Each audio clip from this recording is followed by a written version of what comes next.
Ladies and gentlemen, hi there. Let me take you to a beautiful trip to Uganda, Africa, where 97% of Ugandans rely on solid fuels, which leads to massive deforestation, and it collapses entire ecosystems.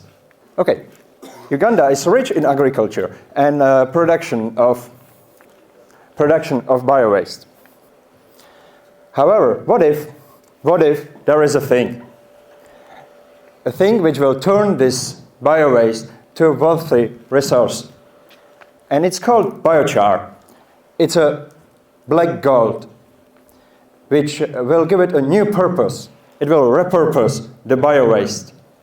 But how does it function? Do you know? Because I don't. Do you? Oh, you do. Okay. I will take this. Thank you. The most beautiful part about the furnace is rolling. And if it's rolling, it is on fire. And if it's on fire, you can go through a lot of stuff at once, which is really important.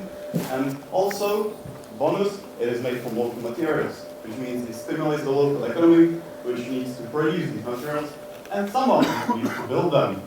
So, now we can look at the supply chain, where there are two most important numbers. The 122 tons, which is the amount of waste one site needs to work through in the day, and 1,000 tons, which is the amount of material or biochar produced at all locations together, which equals to around 250,000 briquettes in a day. I would want to extend my largest gratitude to our Tunuke, which gave us the challenge, our partner named Romtech, which gave us the financing, and our team, which made it all possible, and you can see us at the stand. Thank you.